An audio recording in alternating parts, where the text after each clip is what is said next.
সমাজের বন্ধুগণ, আপনাদের এই কথাগুলো বাংলাদেশের জনগণের কাছে পৌঁছানোর জন্যই তারা পেশাগত দায়িত্ব পালন করছেন। কাজেই সাংবাদিক বন্ধুদের এখানে উপস্থিতি আপনাদের কিছু কষ্টের কারণ হলেও আমরা আশা করি আপনারা সবর করবেন। আলহামদুলিল্লাহ, আমি একটা অনির্ধারিত সফরে বরিশাল এসেছিলাম। আমি মূলত এই অঞ্চলের অনেকগুলা বড় মার্কাজ রয়েছে। প্রধান প্রধান তিনটা মার্কাজের দুইটা মার্কাজে আজকে যাবো একটু দোয়া নেওয়ার। আমার এই আগমন এখানকার স্থানীয় সংগঠনের আহ্বানে নয়, বরঞ্চ কেবলই আমার দোয়া নেওয়ার আগ্রহের কারণ। তাৎক্ষণিকভাবে তারা এই সভার আয়োজন করেছেন, এই জন্য আমি জেলা শাখাকে মোবারকবাদ জানাই। বাংলাদেশ আল্লাহ তাআলার পক্ষ থেকে আমাদের দেওয়া প্রিয়তম। আল্লাহ এই দেশে আমাদেরকে পয়দা করেছেন, মানুষ তার জন্মস্থানকে ভালোবাসে। আল্লাহ নবীগণও তাদের জন্মস্থানকে ভালোবেসেছেন।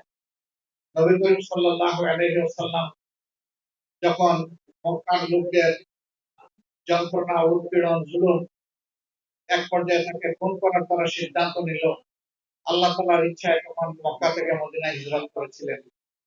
হিজরতের সময় তার বাহনের দুটি পা যখন মদিনার বর্ডারে চলে গেল, পিছনের পা দুটো যখন মক্কার অংশে থেকে গেল, তখন তিনি তার উটের লাগাম ধরে সেখানে স্থির দাঁড়িয়েছিলেন। এরপরে তিনি পিছন ফিরলেন, চোখ থেকে টপটপ করে পানি পড়ল, আক্ষেপ করে বললেন, হায় মক্কা, তোমার সন্তানেরা আমাকে থাকতে দিল। যিনি ছিলেন রাহমাতুল লিল আলামিন, গোটা সৃষ্টির জন্য আল্লাহ তাআলার নিয়ামত রহমত, তারই চোখ দিয়ে পানি পড়েছে। অতএব জন্মভূমির প্রতি ভালোবাসা আল্লাহ তাআলার এক নিয়ামত, এক দান, এক বিশাল উপহার। আমরাও আমাদের দেশকে ভালোবাসি। দেশকে যারা ভালোবাসে তারা দেশের মানুষকে ভালোবাসে। এই দেশের উপর বিচরণশীল সমস্ত প্রাণীকে ভালোবাসে, আল্লাহর দেওয়া প্রকৃতিকে ভালোবাসে এবং সবকিছুকে আল্লাহর সাজানো নিয়ম অনুযায়ী তারা দেখতে চান, রাখতে চান। যতক্ষণ পর্যন্ত আল্লাহ তাআলার দেওয়া বিধান অনুযায়ী আল্লাহর সৃষ্টির ভারসাম্য এবং তাদের শ্বাসবোধ রক্ষা পায়, ততক্ষণ পর্যন্ত এই সমাজ হয় একটা নিয়ামত করা সমাজ, শান্তির সমাজ, বরকতময় সমাজ। যখনই আপনি গাছের উপর হাত দিবেন, মাছের উপর হাত দিবেন অন্যায়ভাবে, বিভিন্ন প্রাণী এবং উদ্ভিদ জগৎ ধ্বংস করবেন, বিশেষ করে মানুষের উপর জুলুম করবেন, তখন আল্লাহ তার আরশ থেকে এটা বরদাস্ত করেন। আল্লাহ তাআলার পক্ষ থেকে তখন ওই জাতির উপর বিভিন্ন সময় বিভিন্ন পদক্ষেপ চলে আসে। যে দেশের শাসকেরা জাতিকে অন্তরের শ্রদ্ধার সাথে, ভালোবাসার সাথে ধারণ করে, এই দেশে আল্লাহর আসমান থেকে, জমিন থেকে আল্লাহ তাআলা রহমত এবং বারাকা দিয়ে সাহায্য করেন। আর যে দেশের শাসকেরা অন্যায় এবং জুলুম মিলে এই দেশটাকে ভরে দেয়, আর সেই দেশের মানুষ চুপ করে সহ্য করে, আল্লাহ তাআলার পক্ষ থেকে ওই সমাজের জন্য শাস্তি আসে। তবে যদি শাসকদের অন্যায় অপকর্মের বিরুদ্ধে জনগণ প্রতিবাদ জানায় এবং আল্লাহর সাহায্য চায়, তখন আল্লাহর সাহায্য জমিনে নেমে আসে। আমাদের দেশটা এমনই ছিল। 15.5টা বছর এদেশের মানুষ শান্তিতে তারা ঘুমাতে পারেনি, মর্যাদার সাথে তারা বেঁচে থাকার চিন্তা করেনি। পেশাগত দায়িত্ব পালনে অনেকেই সুযোগ পায়নি, অনেককে চাকরি থেকে তাড়িয়ে দেওয়া হয়েছে, খুন এবং ঘুষ দিয়ে এই দেশটাকে ভরে দেওয়া হয়েছে। বহু মায়ের বুক খালি করা হয়েছে, বাবার সামনে থেকে তার সন্তানকে ধরে নিয়ে প্রস্তায়নের নামে হত্যা করা হয়েছে, বিচারের নামে বিচারিক হত্যাকাণ্ড সংঘটিত করা হয়েছে। বিশেষ করে এই জুলুমের শিকার হয়েছেন বাংলাদেশ জামাত ইসলামের শীর্ষস্থানীয় 11 জন দায়িত্বশীল। 2 জন সাবেক আমিরে জামাত থেকে শুরু 11 জন মানুষকে নির্মমভাবে খুন করা হয়েছে। কাউকে দেওয়া হয়েছে ফাঁসি, আর কাউকে তিলে তিলে জেলের ভিতরে মৃত্যুর দিকে ফেলে দেওয়া হয়েছে।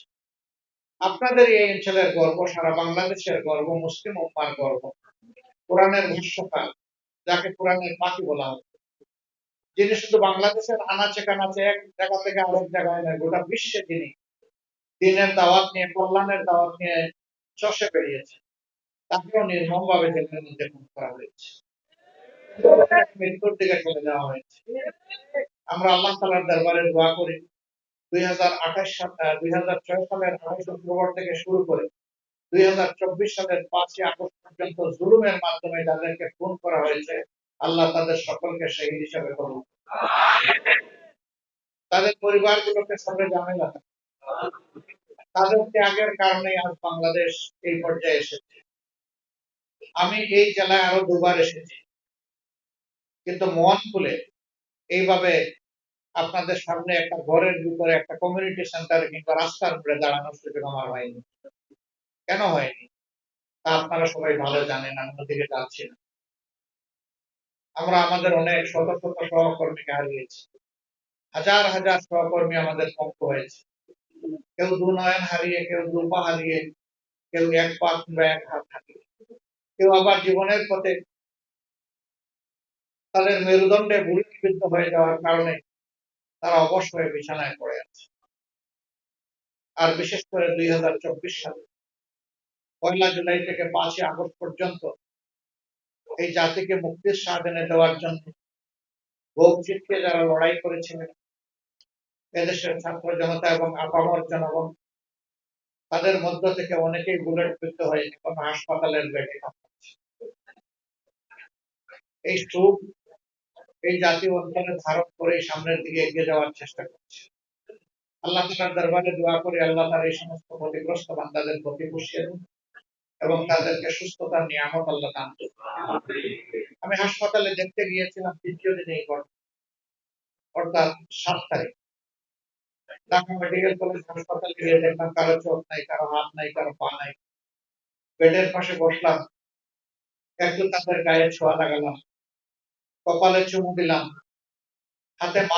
মাথায় হাত রেখে জিজ্ঞেস করলাম, তুমি তো তোমার জীবনের সর্বোচ্চ সম্পদ বিলিয়ে জাতিকে মুক্তি করার সংগ্রামে অংশ নিয়েছিলে, তোমার এখন কেমন লাগে? বলছে যে আমার খুব ভালো লাগে, আমি খুশি। আমি বললাম হাত পা হারিয়ে তুমি খুশি? চোখ হারিয়ে খুশি? বলে যে হ্যাঁ আমি খুশি। তুমি কেন খুশি? বলে যে আমার দেশ স্বাধীন হয়েছে।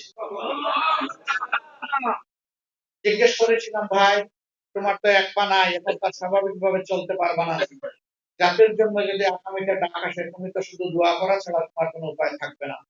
বললো কেন থাকবে না? আল্লাহ আমার এক পা এখনো রেখেছেন, প্রয়োজনে ওই পাটা আল্লাহকে দিয়ে দেবেন যাদের প্রয়োজন। আলহামদুলিল্লাহ, শিশু থেকে বৃদ্ধ, নারী থেকে পুরুষ, ছাত্র ছাত্রী, যুবক যুবতী, সকল শ্রেণী পেশার মানুষ, শ্রমিকরা যারা রিক্সা চালিয়ে খায় তারাও রাস্তায় নেমে এসেছিল। আমরা আমাদের দলের পক্ষ থেকে তাদের প্রতি গভীর শুধু দেশে কি না বিদেশেও সমান তালে আমাদের এই মিডিয়ার বন্ধুরা যখন তারা হাত খুলে লিখতে পারেন নাই, মুখ খুলে বলতে পারেন নাই, তখন বিদেশ থেকে আমাদের মিডিয়া যোদ্ধা এবং সেনাপতি যারা তারা যুদ্ধ চালাচ্ছে। তারা কেউ কেউ এই যুদ্ধ করতে গিয়ে বিদেশে তাদের জীবন ঝুঁকিতে পড়েছে, আবার দেশে থাকা তাদের আত্মীয় স্বজনের উপর অন্ধকার নেমে এসেছে। জুলুম অত্যাচার করা হয়েছে, টেনে এসে জেলে নেওয়া হয়েছে, পরিবারকে শান্তিতে থাকতে দেওয়া হয়। আবার যারা প্রবাসী সাধারণ মানুষ তারা সেখানে রেমিটেন্স বন্ধ করে বলছেন না, এই জালিম সরকারকে আমরা রেমিটেন্স দেব। সেই রেমিটেন্স যোদ্ধারাও এই যুদ্ধে অংশগ্রহণ করেছে। বাংলাদেশের রাজপথের মতো আবেগ ধরে রাখতে পারেননি, উচ্ছ্বাসে আবেগে খুবই যন্ত্রণা আমাদের কিছু প্রবাসী বন্ধু দুনিয়ার বিভিন্ন দেশে রাস্তায় তারা মিছিল করেছে। সেই দেশের আইন অনুযায়ী ওই দেশের মিছিল চলে না, এরকম এমন কিছু কিছু দেশ আছে, ওইটাও তারা ভুলে গিয়ে তোয়াক্কা না করে জনগণের সাথে ওখান থেকে আওয়াজ দিয়ে বলেছেন বাংলাদেশের 18 কোটি মানুষের আমরাও অংশ, আমরাও আছি। এই যুদ্ধ করতে গিয়ে এখনো তাদের অনেকে জেলে আছে, ওই দেশের সরকার তাদেরকে কারাগারে তুলেছে। আমরা বর্তমান সরকারকে বলেছি স্বাধীনতা পূর্ণতা পাবে এই সকলের প্রতি শ্রদ্ধা দেখা। অতএব যারা এখনো অন্য দেশের কারাগারে বন্দী আছে তাদেরকেও আমাদের দেশে মুক্ত করে আনতে হবে। সম্মানিত ভাইয়েরা, দেশটা আমাদের সবার, আল্লাহ তাআলার কামাই। ধর্ম বর্ণ ভাষা, বৈচিত্র্য সবকিছু নিয়ে এই প্রিয় দেশ বাংলাদেশ। আমরা একটা ঐক্যবদ্ধ জাতি চাই, একটা আগামীর সুন্দর বাংলাদেশ চাই। আমরা জাতিকে আর বিভক্ত দেখতে চাই না। অতীতের স্বৈরশাসন জাতিকে ভাগ ভাগ টুকরা টুকরা করে জাতির মধ্যে হিংসা এবং বিদ্বেষ ছড়িয়ে দিয়েছে। আমরা চাই হিংসা বিদ্বেষের রাজনীতির অবসান হোক। আমরা চাই আমাদের সবগুলা হাত এক মোহনায় এসে মিলিত হোক। সবাই মিলে আমরা একটা মহাসমুদ্র সৃষ্টি করি। তাহলেই আমাদের জাতি সামনের দিকে এগিয়ে যাবে ইনশাআল্লাহ। আমরা অতীতের সমালোচনা করেই শুধু সময় কাটাতে চাই না। আমরা এই জাতিকে নিয়ে ভবিষ্যতের স্বপ্ন দেখতে চাই। আমরা এমন একটা দেশ চাই, যেই দেশটি পাওয়ার জন্য ১৫০০-এর অধিক আমাদের সন্তানেরা তাদের জীবন দিয়েছে। ২৪,০০০-এর অধিক আমাদের প্রিয় সহকর্মীরা, এদেশের মানুষেরা তারা পঙ্গু হয়েছে। যেই দেশ দেখার জন্য তারা স্লোগান দিয়েছিল, উই ওয়ান্ট দিস। আমরা সমতার, ভারসাম্যের, বৈষম্যহীন একটা দেশ দেখতে চাই, যে দেশে সামাজিক ন্যায় বিচার বা সুবিচার প্রতিষ্ঠিত থাকে। তারা সেদিন বলেছিল, তাদের খুব যন্ত্রণা প্রকাশ করতে গিয়ে ডানা মেলে বলেছিল, বুকের ভিতরে তুমুল ঝড়, বুক মেলেছি গুলি পথ। কেন তারা বুক মেটে গুলি করার কথা বলল? তারা এই কারণে বলল, সকল সমাজের যুবকেরা তাদের যৌবনের ধর্ম অনুযায়ী তারা থাকে অন্যায়ের বিরুদ্ধে। তারা দেখেছে সমাজের রন্ধ্রে রন্ধ্রে অন্যায়, খুন, গুম, ধর্ষণ, লুণ্ঠন, দেশের সম্পদ লুণ্ঠন করে বিদেশে পাচার, আবার মেধারও মূল্যায়ন দেওয়া হচ্ছে না, বরঞ্চ সবকিছুকে মেরিটোক্রেসির উপরে পলিটোক্রেসিকে স্থান দেওয়া হয়েছে। মেরিটকে জায়গা না দিয়ে রাজনীতিকে স্থান দেওয়া হয়েছে। তুমি আমার দল, অতএব তুমি থাকবা, তুমি আমার দল না, তোমার কোনো জায়গা নাই, পালাও। এই সমস্ত যন্ত্রণায় তারা বলেছিল, ওই আমাকে একটা অধিকার দেন, নইলে আমাকে গুলি দেন। আবু সাইদ সেই কথা বলেছিল, তার বিশ্বাস ছিল সে অধিকার পাবে, তাকে গুলি করা হবে না, কিন্তু তাকে পরপর ৩টা গুলি করে শেষ করে দেয়। সে আমাদের আইকন, সে আমাদের সেনাপতি এই স্বাধীনতা যুদ্ধে। আমরা তাকে শ্রদ্ধা, ভালোবাসা এবং স্যালুট জানাই। শুধু সে নয়, তার সাথে যুদ্ধ করে যারা জীবন দিয়েছে তাদের সকলের প্রতি ভালোবাসা, শ্রদ্ধা, কৃতজ্ঞতা, স্যালুট। এরা আমাদের সম্পদ, এরা জাতীয় বীর। যারাই লড়াই করেছেন, পঙ্গু হয়েছেন, আহত হয়েছেন, অক্ষত থেকেছেন, সকলেই আমাদের জাতি। মিডিয়ার বন্ধুরা আমাদেরকে জিজ্ঞেস করেছেন যে আপনাদের দলের কতজন এবারকার এই যুদ্ধে শহীদ হলেন। আমরা বলেছি, আবাল বৃদ্ধ বনিতা, ধর্ম বর্ণ নির্বিশেষে যারাই জীবন দিয়েছেন তারা সকলেই আমাদের বীর, আমাদের শহীদ। আমরা দলীয় ভিত্তিতে আমাদের শহীদদেরকে পরিচিত করতে চাই। তারা জাতির সম্পদ, জাতীয় বীর। আমরা তাদেরকে সেই উচ্চতার মিনারে রাখতে চাই, দেখতে। সম্মানিত সহকর্মীবৃন্দ, আমরা তাহলে কেমন সমাজ চাই? আমরা একটা মানবিক সমাজ চাই, যেই দেশে মানুষ মানুষকে সম্মানও করবে, ভালোবাসবে, ঘৃণা এবং হিংসা থাকবে না, প্রতিহিংসার আগুন জ্বলতে থাকবে না, বরঞ্চ ওই আগুনকে নিভিয়ে দেওয়া হবে। আমরা এমন একটা দেশ চাই, যে দেশটা হবে দুর্নীতি, ঘাটে ঘাটে, জায়গায় জায়গায় চাঁদাবাজি, দখলদারি, ঘুষ বাণিজ্য চলবে না, যে দেশ, এমন একটা দেশ। বলবেন যে আপনাদের চরিত্রে এটা আছে কিনা? আলহামদুলিল্লাহ, আমরা চেষ্টা করছি সেটা। আপনারা জানেন, আমাদের শীর্ষস্থানীয় ২ জন দায়িত্বশীল তারা মন্ত্রী ছিলেন, যাদেরকে পরবর্তী পর্যায়ে জুডিশিয়াল ট্রায়ালের মাধ্যমে কিলিং করা হয়েছে। তারা ৩টা মন্ত্রণালয় সাফ করেছিলেন। আল্লাহ দেওয়া ৪টা হাতের ২০টা আঙ্গুল ছিল তাদের পরিচ্ছন্ন, দুর্নীতি মুক্ত, কোন দুর্নীতির দুর্গন্ধ তাদের হাতে লাগে নাই। তাদের রেখে দেওয়া অনুসারীরা এই সংগঠনে বর্তমানে আছে। আমরা কথা দিচ্ছি, আমরা আল্লাহকে ভয় করে যদি কোনোদিন জনগণের খেদমত করার সুযোগ পাই, তাহলে সেবক হিসাবে, মালিক হিসাবে।